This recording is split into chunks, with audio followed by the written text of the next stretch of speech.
Hello everyone.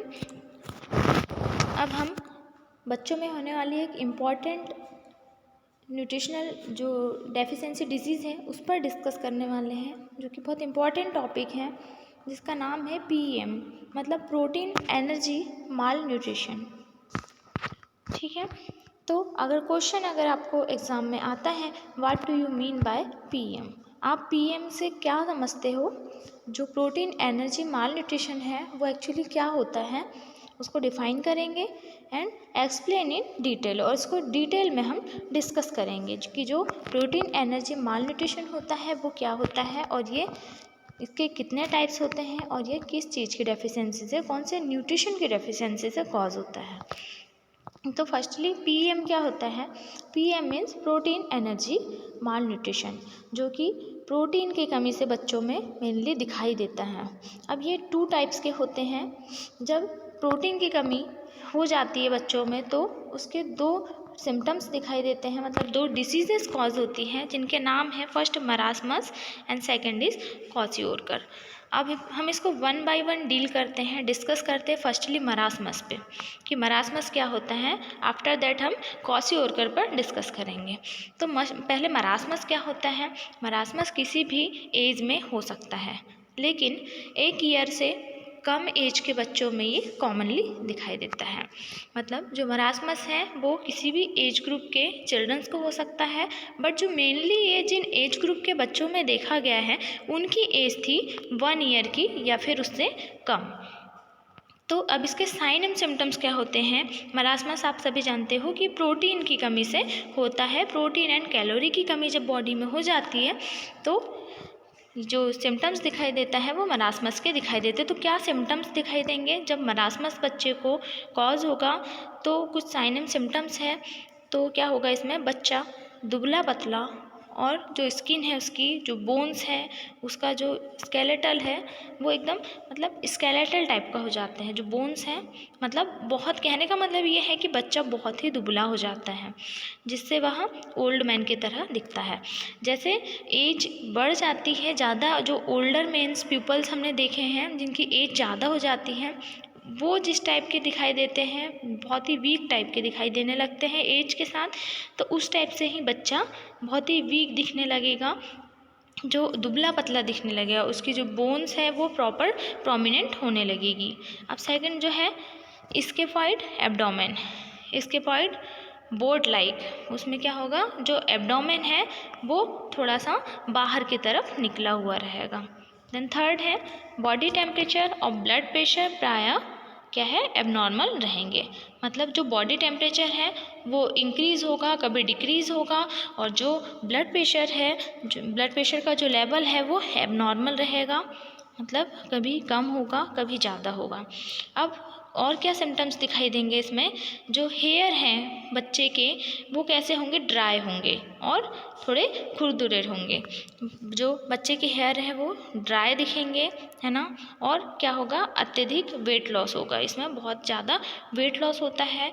साथ में क्या होता है? फैट और मसल्स का लॉस होना, सबसे ज़्यादा शोल्डर्स और जो बटक्स के ऊपर की जो मसल्स होती है वो लॉस होती है। इसमें क्या होता है? बच्चा बहुत ही क्या है, दुबला पतला दिखाई देगा। तो क्या होगा? जो फैट है उसकी कमी होगी, फैट की कमी होगी तो वो दुबला हो जाएगा, और जो मसल्स है वो लॉस होने लगेगी। ठीक है, तो मेनली जो मसल्स लॉस होगी वो प्लेस कौन से हैं? जो शोल्डर्स होता है बच्चे का और जो बटक्स है वो पोर्शन की जो मसल्स होगी वो लॉस होने लगेगी। देन बच्चा शॉर्ट एंड थिन होता है। अब इसमें पहले हमने सिम्टम्स देख चुके हैं कि बच्चा जो है बहुत ही दुबला पतला होगा, क्योंकि मसल्स लॉस हो रही है इसमें, है ना। तो वो क्या होगा? एकदम स्केलेटल सिस्टम की तरह दिखने लगेगा, उसकी जो बोन्स है वो प्रोमिनेंट होने लगेगी, दिखाई देने लगेगी। ठीक है, तो बच्चा क्या है, बहुत ही शॉर्ट होगा और थिन होगा, क्योंकि न्यूट्रिशन की कमी है। तो न्यूट्रिशन की कमी से क्या होता है? माल न्यूट्रिशन होता है। तो ये माल न्यूट्रिशन के अंडर ही हम देख रहे हैं। अक्सर क्या होगा, उसमें डायरिया होगा, है ना, बच्चे को दस्त लगने लगेंगे, लेकिन स्टार्टिंग में कॉन्स्टिपेशन भी होता है। मतलब जो एब्डोमेन है, एब्डोमेन में क्या होगा, क्रैम्पिंग, पेन होने लगेगा, जकड़न होने लगेगी, एसिडिटी होने लगेगी, तो ये कॉन्स्टिपेशन के सिम्टम्स हैं। तो क्या होगा, बच्चे को डायरिया भी होगा। अब 9th इरिटेबिलिटी होगी, है ना, मतलब जो बच्चा है वो बहुत इरिटेट होने लगेगा। अब उसे जो प्रॉब्लम्स हो रही है, तो ऑब्वियसली किसी एडल्ट को भी अगर कोई प्रॉब्लम्स होती है तो क्या होता है, वो बहुत इरिटेट हो जाते हैं, तो बच्चा जो है वो भी इरिटेट होने लगेगा। और क्या करेगा, बच्चा क्राई करेगा, है ना, बहुत ही तेज़ आवाज़ में बच्चा रोएगा। देन क्योंकि उसे क्या है, भूख लगती है, इसमें उसे बहुत ज़्यादा भूख लगती है। अब बॉडी की नीड के अकॉर्डिंग क्या है, उसे न्यूट्रिशन नहीं मिल पाया, तो उसकी बॉडी में कुछ सिग्नल्स जो है वो मिल रहे हैं, कुछ सिम्टम्स प्रेजेंट है वीकनेस के, तो वो क्या है, उसे ज़्यादा डिमांड होगी न्यूट्रिशन की, तो वो क्या करेगा, उसे बहुत भूख लगेगी, बच्चा बहुत हंग्री होगा बार बार। देन जैसे जैसे जो डिसीज़ है वो बढ़ती जाएगी, विटामिन्स और मिनरल्स की कमी के कारण होने वाली बीमारियां जैसे कि ब्रोंकोन्यूमोनिया, हाइपोथर्मिया और हाइपोग्लाइसीमिया तथा इलेक्ट्रोलाइट इम्बैलेंस आदि हो जाता है। अब जैसे जैसे ये प्रॉब्लम्स इंक्रीज़ होगी, है ना, दिनों दिन जैसे ये प्रॉब्लम्स बढ़ती जाएगी, तो क्या होगा, साथ में मिनरल्स और जो विटामिन्स होंगे उनकी भी कमी होगी, और उससे कुछ सिम्टम्स दिखाई देंगे, जैसे ब्रोंकोन्यूमोनिया हो सकता है ना, हाइपोथर्मिया हो सकता है, बहुत टेम्परेचर जो है बॉडी का बहुत लो हो सकता है, देन हाइपोग्लाइसीमिया भी हो सकता है, शुगर लेवल डिक्रीज़ हो सकता है, या कुछ फ्लूइड्स जो है वो इम्बैलेंस हो जाएगा, उसमें इलेक्ट्रोलाइट इम्बैलेंस हो सकते हैं। तो ये कुछ सिम्टम्स बच्चे में दिखाई देंगे। कब, जब बच्चा मरासमस से कॉज हुआ है। तो मरासमस आपने देखा क्या है, कि ये हमारी प्रोटीन कैलोरी की डेफिशिएंसी से कॉज होता है। मोस्टली ये 1 ईयर या फिर उससे जो कम एज ग्रुप के जो चिल्ड्रंस हैं उनमें दिखाई देता है। इसके कुछ साइन एंड सिम्टम्स देखे हमने, कि उसके जो हेयर्स है वो ड्राई हो जाएंगे, टेम्परेचर जो है वो अल्टर्ड रहेगा, है ना, और वेट लॉस होने लगेगा, फैट जो है मसल्स लॉस होने लगेगी, मेनली जो बटक्स और जो शोल्डर्स हैं उनकी मसल्स लूज़ होने लगेगी, है ना, और बच्चा जो है वो बहुत ही दुबला होगा, थिन होगा, और उसके साथ में डायरिया भी होगा, कॉन्स्टिपेशंस होने लगेगा, इरिटेबिलिटी होगी बच्चे को, और वो बहुत क्राई करेगा, और बच्चा बहुत हंग्री रहेगा, उसे बहुत भूख लगेगी, ठीक है। और जैसे जैसे ये डिसीज़ बढ़ती जाएगी तो क्या होगा, विटामिन्स और जो मिनरल्स हैं उनकी भी डेफिशिएंसी होगी, और जिससे ब्रोंकोन्यूमोनिया, हाइपोथर्मिया, हाइपोग्लाइसेमिया और कुछ इलेक्ट्रोलाइट भी इम्बैलेंस हो जाते हैं। तो ये कुछ साइन एंड सिम्टम्स थे। नेक्स्ट हम देखते हैं इसके कॉजेज़। अब इसके कॉजेज़ क्या होंगे, इनसफिशिएंट ब्रेस्ट मिल्क के कारण स्टार्वेशन हो जाता है। अब अगर बच्चे को अगर सफिशिएंट मिल्क नहीं मिला तो क्या होगा, उसके कारण स्टार्वेशन होगा। मतलब कि स्टार्वेशन मतलब फास्ट की कंडीशन होती है, तो जब ब्रेस्ट मिल्क प्रॉपर नहीं मिल पाया तो बच्चे को क्या है, बच्चे का पेट नहीं भर पाया, तो उसे हम स्टार्वेशन इसलिए कह रहे हैं। तो अब लॉन्ग टाइम तक के क्या होगा, आर्टिफिशियल फीडिंग से भी वो ज़्यादा डाइल्यूटेड मिल्क देने से भी हो सकता है। अब हमने ब्रेस्ट फीडिंग नहीं करवाई बच्चे को, आर्टिफिशियल फीडिंग दी, उसमें प्रॉपर न्यूट्रिएंट्स नहीं मिल पाए, उसके कारण भी हो सकता है। अब या फिर हमने कोई पाउडर फॉर्म में मिल्क दिया उसे, जो बना के देते हैं हम आर्टिफिशियल फीडिंग में, या फिर क्रोनिक डायरिया हुआ उसे, लॉन्ग टाइम तक के अगर उसे डायरिया होते रहा तो भी हो सकता है ना। क्रोनिक इन्फेक्शन हो गया, जैसे रेस्पिरेटरी इन्फेक्शन हो गया, या फिर किसी टाइप की ट्यूबरक्लोसिस हो गया, या कोई अदर इन्फेक्शंस हो गया, उसके कारण भी ये प्रॉब्लम्स क्रिएट होगी। देन क्रोनिक वॉमिटिंग, जैसे कि पाइलोरिक स्टेनोसिस हो गया, या फिर कंजेनाइटल डिसऑर्डर कुछ हो गया, मालफॉर्मेशंस हो गया, है ना, क्लेफ्ट पैलेट हो गया, जो कि हम ऑलरेडी ये सारी चीज़ें प्रीवियस वीडियोस में हम डिस्कस कर चुके हैं। तो और या फिर कुछ मेटाबॉलिक डिसऑर्डर्स हो गए, है ना, प्रॉपर उसका मेटाबॉलिज्म नहीं हो पा रहा है तो भी हो सकता है। इसके अलावा जो गैस्ट्रोइंटेस्टाइनल ट्रैक्ट में जो इन्फेक्शन होता है ना, जीआई ट्रैक्ट में कुछ अगर टाइप इन्फेक्शन हुआ, या फिर मीजल्स हो गया, है ना, तो या फिर किसी टाइप का कोई इन्फेक्शन हो गया, तो क्या होगा, ये जो मरासमस है वो डिसीज़ कॉज होगी। अब इसके भी कुछ क्लासिफिकेशंस हैं। तो क्लासिफिकेशन में फर्स्ट ग्रेड में क्या आता है कि फैट की एक्जिलाई एंड ग्रोनिंग में कमी होती है। अब सेकंड जो इसका ग्रेड होगा, इसमें क्या होगा, फैट की एक्जिलाई, ग्रोइंस, एब्डोमेन और ग्लूटियल रीजन में कमी हो जाती है। मतलब टोटली यहाँ पे क्या हो रहा है, फैट की कमी हो रही है। तो फैट की कमी जब होती है तो बॉडी थिन हो जाती है।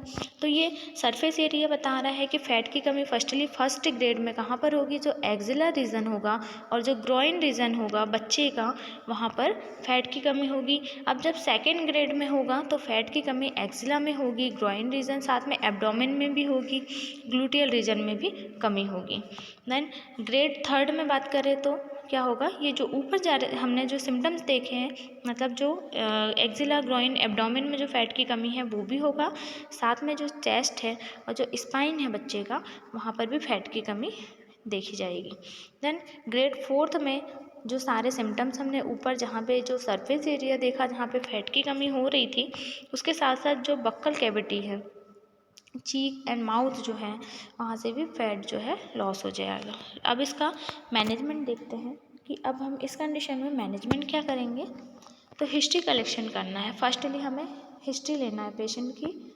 हिस्ट्री लेते समय हमें diet, feeding habit, previous illness और कॉमन कॉम्प्लिकेशंस के बारे में पता लगाना है ना। तो जब हम डाटा कलेक्शन कर रहे हैं, हिस्ट्री ले रहे हैं बच्चे की, तो हमें ये पता करना है फर्स्टली कि ये डाइट जो है, किस टाइप की डाइट इन्होंने इसको ईट किया, कौन सी डाइट ली इन्होंने, फीडिंग्स में हैबिट क्या थी, कितने टाइम्स फीडिंग करता था, और कुछ प्रीवियस टाइम में कोई डिसीज़ तो नहीं थी, बच्चा किसी बीमारी से सफ़र तो नहीं कर रहा था, या फिर कुछ कॉमन जो कंप्लेंट्स है उसके बारे में हम पता लगा सकते हैं कि कुछ चीफ कंप्लेंट्स तो नहीं है प्रेजेंट टाइम में, और कुछ प्रॉब्लम्स तो नहीं है बच्चे को। सेकंड पॉइंट, कोई भी स्पेसिफिक कारण हो तो उसे ट्रीट करना है। अब हम जब हिस्ट्री कलेक्शन हमने कर ली, उसके बाद अगर हमें कोई रीज़न दिखाई देता है जिससे कि बच्चे को न्यूट्रिशनल प्रॉब्लम हो रही है, मेनली तो डाइट होगा कि डाइट जो है प्रॉपर न्यूट्रिएंट नहीं मिलेगा तो न्यूट्रिशनल प्रॉब्लम कॉज होगी। बट हमें कुछ स्पेसिफिक रीज़न दिखाई देता है तो हमें उसको क्या करना है, उसका ट्रीटमेंट स्टार्ट करना है। एंड सीवियर मालन्यूट्रिशन में बच्चे का शारीरिक तापमान कम हो जाता है। ऐसे में क्या करना है, ऐसी कंडीशन में वार्मिंग लैंप या हॉट वाटर बॉटल से बच्चे को क्या करना है, गर्मी पहुंचानी है। अब अगर सीवियर मालन्यूट्रिशन होगा तो बच्चा जो है हाइपोथर्मिया में चले जाएगा, बच्चे का टेम्परेचर जो है वो बहुत कम हो जाएगा। तो अब ऐसी कंडीशन में हमें क्या है, बच्चे का टेम्परेचर कम हो गया तो हमें क्या चाहिए कि हमें उसका टेम्परेचर बढ़ाना है बॉडी का।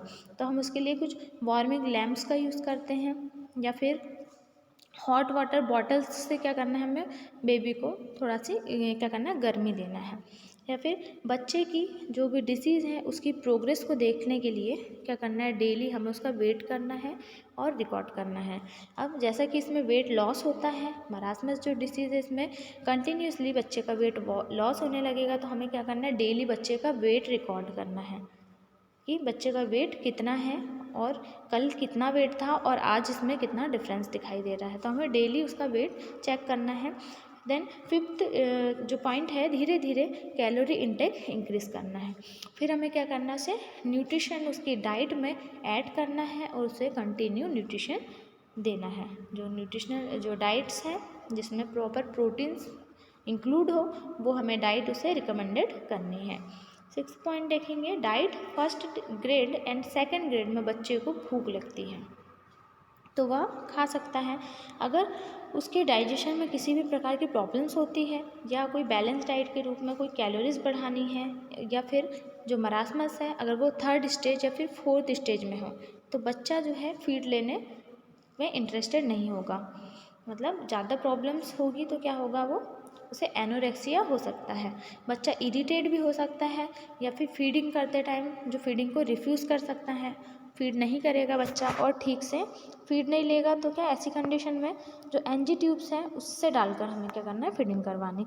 एनजी ट्यूब बच्चों में यूज़ किया जाता है फीडिंग के लिए। इसके थ्रू क्या करते हैं, उसको सीधे स्टोमक तक पहुंचाते हैं ट्यूब्स को, और इसके थ्रू हम बेबी को मिल्क देते हैं, ट्यूबिंग के थ्रू मिल्क देते हैं।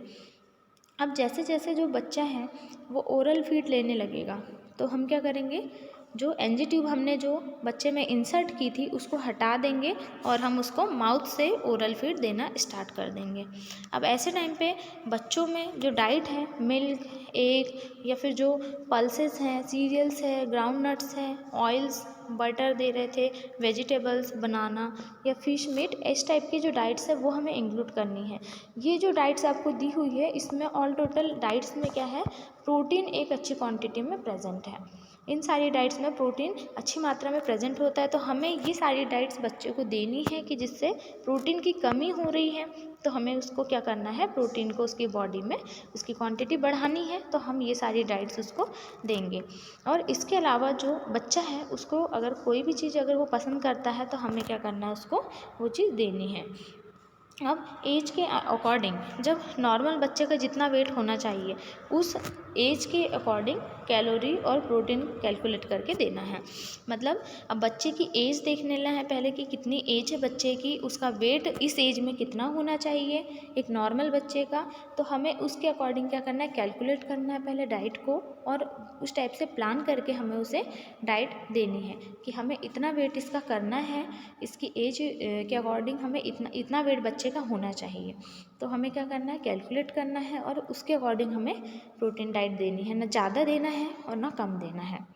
अब इसमें कुछ कॉम्प्लिकेशंस हो सकते हैं, तो कॉम्प्लिकेशंस क्या होंगे, ब्रोंको निमोनिया हो सकता है, एनीमिया हो सकता है, या ओरल थ्रस्ट हो सकता है, पोलियोनेफ्राइटिस हो सकता है, या फिर बेड सोर भी हो सकता है। ज़्यादा टाइम तक अगर बच्चा रहेगा बेड पर तो बेड सोर कॉज होगा, सेप्टिसीमिया किसी टाइप का इन्फेक्शन होगा, या फिर वॉर्म इन्फेस्टेशन भी हो जाएगा। तो ये कुछ कॉम्प्लिकेशंस आते हैं इस कंडीशन में। अब इसमें प्रिवेंशन क्या करेंगे हम, प्रिवेंशन के लिए फर्स्टली ब्रेस्ट फीडिंग कम से कम 9 मंथ तक के करवानी है बच्चे को। अब क्या करना है, पेरेंट्स को एक नर्स को एजुकेट करना है कि आप 9 मंथ्स तक के अपने बच्चे को ब्रेस्ट फीडिंग करवाइए। अब second, weaning food at least 3 to 4 month में स्टार्ट करें। अब साथ में हमें क्या करना है, जब बच्चा 3 मंथ या 4 मंथ का हो जाता है तो हमें उसे वीनिंग स्टार्ट करना है। वीनिंग का मतलब क्या होता है, ऊपरी आहार देना है हमें, जैसे कि कुछ लिक्विड फॉर्म में हमें दे दिया, जैसे जो दाल है उसका जो हम पानी देते हैं या राइस का जो पानी देते हैं वो हमने स्टार्ट कर दिया, ऐसे लिक्विड फॉर्म में देते हैं, देन हम सेमी सॉलिड फॉर्म में देते हैं और फिर सॉलिड फॉर्म में देते हैं। तो हमें क्या करना है, साथ साथ उसे उसके न्यूट्रिशनल जो डेफिशिएंसी है उसको पूरा करने के लिए हमें क्या करना है, उसे ऊपरी आहार भी ऐड करना है। और क्या कर सकते हैं, हम डाइटरी इनटेक में धीरे धीरे हमें क्या करना है, उसकी डाइट बढ़ानी है और एक अच्छी क्वांटिटी में हमें कैलोरी, प्रोटीन की, विटामिन्स की, मिनरल्स की मात्रा देनी है। अब डायरिया और जो अदर इन्फेक्शंस है उसका भी हमें प्रिवेंशन करना है, और क्या करना है, मेनली हाइजीन मेंटेन करनी है और एसेप्टिक टेक्निक यूज़ करनी है जिससे कि बच्चा इन्फेक्शन से बच सके। अब ये हमने मरासमस देखा जो कि फर्स्ट डिजीज़ थी। अब जो इसका सेकंड टाइप आता है पीएम का वो है क्वाशियोरकर। अब क्वाशियोरकर क्या होता है, ये सबसे ज़्यादा 6 मंथ से 5 ईयर के जो एज ग्रुप के जो बच्चे होते हैं उसमें देखा जाता है। ठीक है, जो 6 मंथ या फिर 6 मंथ से ज़्यादा और जो 5 ईयर के जो कम एज के ग्रुप के बच्चे हैं उसमें ये मेनली देखने मिलता है। अब ये जो है प्रोटीन और कैलोरी की कमी से के कारण क्वाशियोरकर हो जाता है। अब ये क्या है, हमारे जो इंडिया है और जो सोसाइटी है वहाँ पे ये पोवर्टी के कारण भी दिखाई देता है, मतलब गरीबी के कारण दिखाई देगा। अब इसके कॉजेज़ भी है, कॉजेज़ देखते हैं। Only breast feed for a long time. अब ज़्यादा टाइम तक ओनली ब्रेस्ट फीडिंग ही करवाई अगर उसको बच्चे को तो भी हो सकता है, इसीलिए हमें वीनिंग भी ऐड करनी है इसमें। अब सेकंड, गलत फीडिंग हैबिट के कारण, अगर फीडिंग हैबिट उसकी सही नहीं है तब भी हो सकता है। तो टाइमिंग जो है उसका, टाइम ड्यूरेशन फीडिंग का है ना, कितने टाइम ड्यूरेशन में हमें फीड करवाना है, अगर वो रॉन्ग है हैबिट तो हो सकता है। एंड प्यूबर्टी के कारण food and utility and quality दोनों में ही अगर कमी है तो उसके कारण भी हो सकता है, जैसे कि फूड्स जो परचेस कर रहे हैं, फैमिली में जो फूड्स ला रहे हैं उनमें अगर प्रॉपर प्रोटीन की क्वांटिटी नहीं रही, जो फूड्स को वो यूटिलाइज़ कर रहे हैं अगर उसमें प्रॉपर न्यूट्रिएंट्स नहीं रहा, प्रॉपर प्रोटीन नहीं रहा एक प्रॉपर एडिक्वेट अमाउंट में, तब भी हो सकता है। एंड इग्नोरेंस एंड सुपरस्टिशन, मतलब अगर पेरेंट्स बच्चे की प्रॉपर केयर नहीं कर रहे हैं तब भी ये डिसीज़ कॉज हो सकती हैं। देन लेट वीनिंग हो सकता है, वही चीज़ की अगर ब्रेस्ट फीडिंग ही करवाते रहें बच्चे को और वीनिंग अगर स्टार्ट नहीं की, 6 मंथ तक के स्टार्ट नहीं की और मान लो 1 ईयर तक के ब्रेस्ट फीडिंग ही चल रही है, बच्चे को वीनिंग स्टार्ट नहीं किया तो क्या है, उसे प्रॉपर न्यूट्रिएंट्स नहीं मिल पाएंगे बॉडी में। अब न्यूट्रिएंट्स की कमी, प्रोटीन की कमी होगी, जिससे भी क्वाशियोरकर कॉज होगा। देन क्रोनिक इन्फेक्शन, कुछ जो है लार्ज इन्फेक्शंस बॉडी में प्रेजेंट है बच्चे के, तो भी ये भी एक कॉज है। अब साइन एंड सिम्टम्स क्या दिखेंगे क्वाशियोरकर के कंडीशन में? जो फिजिकल एक्टिविटीज़ है बच्चे की वो कम हो जाएगी, मतलब बच्चा बहुत टायर्ड रहने लगेगा, फटीग रहने लगेगा, है ना, रेस्टलेसनेस फील करेगा, तो वो ज़्यादा फिजिकल एक्टिविटी नहीं कर पाएगा। सेकंड है, जो बच्चा है वो इरिटेट होगा। अब वही चीज़ कि जब प्रॉब्लम्स क्रिएट हो रही है बच्चे की बॉडी में, तो बच्चा इरिटेशन करेगा। अब किसी काम में इंटरेस्ट नहीं होगा, ना वह खेलेगा, ना वह हंसेगा और ना वह खाएगा। अब वही चीज़ है कि बच्चे को अगर बॉडी में प्रॉब्लम्स होगी तो वो किसी काम में इंटरेस्ट नहीं ले पाएगा, ना वो किसी टाइप के प्ले कर पाएगा, ना कभी स्माइल कर पाएगा और ना वो कुछ खाने में इंटरेस्टेड होगा, है ना। तो ये क्वाशियोरकर के सिम्टम्स हैं। अब इसके अलावा एडिमा भी होगा उसमें। अब ये एडिमा पूरे शरीर में भी हो सकता है, पूरी बॉडी में, या आईलिड्स में भी दिखाई देगा, है ना, या फिर जो बच्चे के जो चीक्स हैं वो भी फुली हो जाते हैं, या फिर फीट की बात करें तो फीट्स में, एंकल्स में एडिमा दिखाई देगा। एडिमा मतलब होता है वाटर, जो फ्लूइड्स है वो एक्यूमुलेट हो जाएगा ये सरफेस एरिया में, तो उसे हम एडिमा कहते हैं।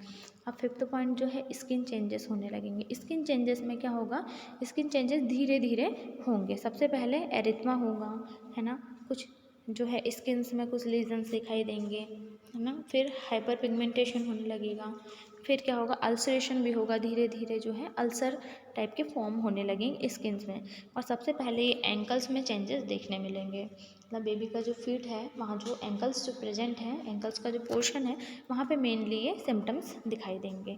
सिक्स पॉइंट जो है बालों में परिवर्तन होगा। जो हेयर्स हैं वो कैसे होंगे? लॉस होने लगेंगे और धीरे धीरे से थिन होने लगेंगे, और जो उनका जो कलर है वो रेड या फिर कुछ थोड़ा अजीब से चेंजेस आने लगेंगे, थोड़ा राख टाइप के कलर्स उसके दिखने लगेंगे, या तो फिर रेड कलर भी हो सकता है, मतलब कलर्स चेंजेस होने लगेंगे। और साथ में हेयर लॉस भी होंगे और जो हेयर है वो फॉल होने लगेंगे। सेवन्थ जो है मस्कुलर वीकनेस होगी। मसल्स जो है बहुत वीक हो जाएगी बच्चे की, क्योंकि न्यूट्रिशन की डेफिशिएंसी से बच्चे की जो बॉडी में प्रॉपर न्यूट्रिएंट्स नहीं मिल पाया, तो ऑब्वियसली बच्चे की मसल्स जो है वीक होगी, तो मस्कुलर वीकनेस प्रेजेंट होगी। अब क्या लिखा है? चंद्राकार चेहरा, मतलब जब क्वाशियोरकर की कंडीशन होती है तो बच्चे का जो फेस दिखाई देता है वो मून लाइक फेस दिखाई देता है, ठीक है। जो बच्चे का फेस है वो जैसे मून रहता है उस टाइप का फेस जो है उसका हो जाएगा। अब नाइन्थ, अक्सर जो है उसको डायरिया होगा, दस्त लगेंगे। टेंथ जो है सीरम प्रोटीन रेड्यूस हो जाएगा, स्पेशली एल्बुमिन। जो सीरम प्रोटीन, जो यूरिया जो है ये रेड्यूस होने लगेगा और जो एल्बुमिन है वो कम हो जाएगा। अब इस कंडीशन में कॉम्प्लिकेशंस क्या देखने मिलेंगे? ब्रोंकोनिमोनिया होगा। जैसे मरासमस में भी यही सिम्टम्स कॉम्प्लिकेशंस दिखाई दे रहे थे, सेम वही ब्रोंकोनिमोनिया हो जाएगा और कुछ स्किन्स में इन्फेक्शन देखने मिलेंगे। अब हम इसका मैनेजमेंट, जो क्वाशियोरकर हम देख रहे हैं उसका मैनेजमेंट हमें क्या करना होगा कि जो मरीज है, मतलब जो चिल्ड्रन है, उसकी हिस्ट्री लेना है सबसे पहले, है ना। हिस्ट्री लेने के बाद हमें उसे अच्छे से एग्जामिन करना है, मतलब उसका फिजिकल एग्जामिनेशन करना है, और उसके बाद कोई न्यूट्रिशनल डेफिशिएंसी तो नहीं हमें चेक करना है, जैसे जीरोथैल्मिया हो गया, स्कर्वी, रिकेट्स, हमें ये सारी चीज़ें चेक करनी है कि कहीं विटामिन सी की डेफिशिएंसी तो नहीं है, विटामिन ए की, डी की डेफिशिएंसी तो नहीं है, सारी चीज़ें हमें ऑब्जर्व करनी है फिजिकल एग्जामिनेशन के थ्रू। सेकंड पॉइंट क्या है? डिहाइड्रेशन को चेक करना है। अब हमें देखना है कि किसी टाइप का कोई डिहाइड्रेशन तो नहीं है, हमें उसे चेक करना है। फिर सीवियर केसेस में, अगर सीवियर केसेस है तो हीमोग्लोबिन ज़्यादा कम तो नहीं हो रहा है, 4 ग्राम अगर है तो क्या करना है? हमें उसे ब्लड ट्रांसफ्यूज़न करवाना है। या फिर अगर बच्चा हाइपोथर्मिया में है तो उसको ट्रीट करना है और बॉडी टेम्परेचर को मेंटेन करना है। बच्चा ज़्यादा अगर छोटा है तो हम उसे क्या करेंगे? रेडिएंट वार्मर में रखेंगे। फिफ्थ पॉइंट क्या है? इन्फेक्शन को कंट्रोल करने के लिए एंटीबायोटिक देना है, कुछ एंटीबायोटिक मेडिसिन देनी है, और वॉर्म इन्फेस्टिजेशन मतलब कृमि की जो बीमारी है उससे ट्रीट करने के लिए हमें क्या करना है? एंटी एल्मेंथेसिस कुछ मेडिकेशन है, जैसे कि एग्जाम्पल में दिखा है यहाँ पे मेबेंडाजोल जो है उस मेडिकेशन ड्रग जो है उसको हमें क्या करना है? यूज़ करना है। इसके ट्रीटमेंट के लिए। देन 6 पॉइंट जो है प्रॉपर केयर ऑफ स्किन करना है। स्किन्स में इन्फेक्शन हो रहा है तो हमें प्रॉपर स्किन्स की हाइजीन मेंटेन करनी है, उसको इन्फेक्शन से बचाना है ताकि इन्फेक्शन ना हो पाए कोई स्किन में और स्किन को ब्रेक होने से बचाया जा सके। हाँ, खासकर जो एड्यूमेटस एरिया है, जो फोल्ड्स है, उसको हमें मॉइस्चर करना है। प्रॉपर बॉडी लोशन का भी यूज़ करते हैं हम उसमें, है ना। तो हमें क्या करना है, ये सारी चीज़ें करनी है। 7वां पॉइंट क्या है, एडमिशन के टाइम पर जो विटामिन ए है उसकी क्वांटिटी 1 लाख इंटरनेशनल यूनिट उसको IM देना है, या फिर 2 lakh international unit orally 3 weeks के लिए हम उसे दे सकते हैं। अब विटामिन इन्फेंट के लिए इसका आधा डोज देना है। अब अगर बच्चे की उम्र 1 साल से 3 साल के बीच में है तो हमें क्या करना है, इसका हाफ डोज ही हमें देना है। विटामिन ए हम इसलिए देंगे ताकि कोई और टाइप की जो विटामिन ए की कमी से जो डेफिशिएंसी है, जैसे कि जीरोप्थेल्मिया हो गया, है ना, नाइट ब्लाइंडनेस, हमें इस टाइप के कुछ सिम्टम्स नहीं दिखाई दे तो हमें क्या करना है, अब डाइटरी ट्रीटमेंट डिहाइड्रेशन ठीक होने पर शुरू करना है। उसे डाइटरी ट्रीटमेंट देना है, जैसे कि फर्स्ट डे में हमें क्या करना है, मिल्क 150 ml पर kg उसके बॉडी वेट के हिसाब से हमें 12 फीड्स देना है। सेकेंड डे हमें क्या करना है, हाफ स्टैंड मिल्क देना है 150 ml पर kg, जिसमें 8 फीड देना है हमें 8 टाइम। अब थर्ड जो और फोर्थ डेज हैं उसमें 2/3 स्ट्रेंथ मिल्क देना है हमें, 200 ml होगा इसका पर kg बॉडी वेट के हिसाब से हमें 6 टाइम इसको फीड करवाना है बच्चे को। अब स्टार्टिंग में जो बच्चा है वो फीड ओरली नहीं ले पाएगा तो ऐसी कंडीशन में हमें फीडिंग ट्यूब का यूज़ करना है, जो कि NG ट्यूब है। बच्चे को हम इसके थ्रू मिल्क देते हैं। अब स्टार्टिंग में वह प्रोटीन को ईजिली डाइजेस्ट नहीं कर पाया तो उसे क्या करना है, डिस्टेंशन ऑफ एब्डोमिनल ये करना है। देन डायरिया, वॉमिटिंग होने का चांस रहता है, तो इसलिए क्या करना है, इस सिम्टम्स को केयरफुली वॉच करते रहना और इस तरह की अगर कोई प्रॉब्लम्स होती है तो हमें उसको तुरंत ट्रीट करना है। और डाइट में प्रोटीन, कैलोरी, विटामिन, मिनरल्स ये सारी चीज़ें इंक्लूड करना है बच्चे की, ताकि इसकी जो है भरपाई हो सके। अब धीरे धीरे जो प्रोटीन का जो अमाउंट है वो हमें इंक्रीज़ करना है, बढ़ाते जाना है ना, उसके जो एज ग्रुप के अकॉर्डिंग। अब स्टार्टिंग के जो 20 डेज़ होंगे उसके लिए जो प्रोटीन है वो 2 ग्राम पर kg बॉडी वेट के हिसाब से हम दे सकते हैं 24 आवर्स में।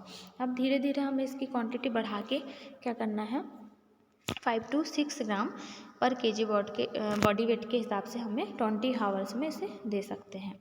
अब अगर बच्चा इसे टॉलरेट कर सकता है तो ही देना है, नहीं तो हमें क्या करना है, क्वांटिटी इसकी नॉर्मल रखनी है। देन 10th पॉइंट क्या कह रहा है, बच्चा इसमें सुस्त रहेगा, मतलब टायर्ड रहेगा, इसलिए उसकी कंडीशन थोड़ी ठीक होने पर उसे हमें टॉयज़ वगैरह देना है ताकि उसका माइंड डाइवर्ट हो सके और उसकी यूनिट्स में रिक्रिएशन का हमें अरेंजमेंट करवाना है। जो यूनिट्स है वहाँ पे हमें प्ले थेरेपी देना है बच्चे को ताकि बच्चे का माइंड डाइवर्ट हो सके। अब हेल्थ टीचिंग क्या करेंगे, मतलब अब पेरेंट्स को हमें क्या एडवाइस देना है, पेरेंट्स को सोशियो इकोनॉमिक कंडीशन के अकॉर्डिंग बच्चे को प्रोटीन युक्त आहार देने के लिए कहेंगे कि आप आपकी फाइनेंशियल प्रॉब्लम को देखते हुए ऐसी डाइट को अलाउ कीजिए जिसमें प्रोटीन एक एडिक्वेट अमाउंट में इंक्लूड हो। अब सेकंड पॉइंट वीनिंग के बारे में और वीनिंग फूड के बारे में समझाना है। हमें बताना है कि वीनिंग क्या होती है, वीनिंग में हम किस टाइप की चीज़ें इंक्लूड कर सकते हैं। देन एनवायरमेंटल हाइजीन व पर्सनल हाइजीन के बारे में बताना है ताकि जो वॉर्म इन्फेस्टेशन है उसको प्रिवेंट कर सकें। अब बताना है कि जो इस इन्फेक्शंस हो रहे हैं बच्चे में कॉज हो रहे हैं, स्किन्स के कुछ इन्फेक्शन भी प्रेजेंट हैं, तो इसके लिए पेरेंट्स को क्या कहना है कि आप इन्वायरमेंटल हाइजीन रखें, बच्चे की भी पर्सनल हाइजीन रखें ताकि जो वॉर्म इन्फेस्टेशन हो रहा है उसको प्रिवेंट किया जा सके। देन 4 प्रॉपर केयर करना है, जैसे कि फीडिंग प्रॉपर देनी है। अगर बच्चा हाइपरथर्मिया में जा रहा है तो उसको स्पंजिंग करना है, स्किन की केयर करनी है, इस टाइप के कुछ डेमोन्स्ट्रेशन करके उन्हें बताना है, मतलब हॉस्पिटल में ही उन्हें डेमो देकर बताना है। और साथ ही जो है हमें क्या करना है, उन्हें पेरेंट्स को कहना है कि आप आपके बच्चे का रेगुलर चेकअप कीजिए और उसके फॉलोअप के लिए हॉस्पिटल में लाते रहिए। तो हमने पढ़ा प्रोटीन एनर्जी माल न्यूट्रिशन जो है उसकी कमी से 2 टाइप्स की डिसीजेज़ हमने डिस्कस की, जिसमें फर्स्ट हमने मरासमस देखा एंड सेकंड हमने देखा क्वाशीओरकर। सो अब इतना ही इस वीडियो में इतना ही इंक्लूड करेंगे हम। नेक्स्ट टॉपिक जो है नेक्स्ट वीडियो में डील करेंगे।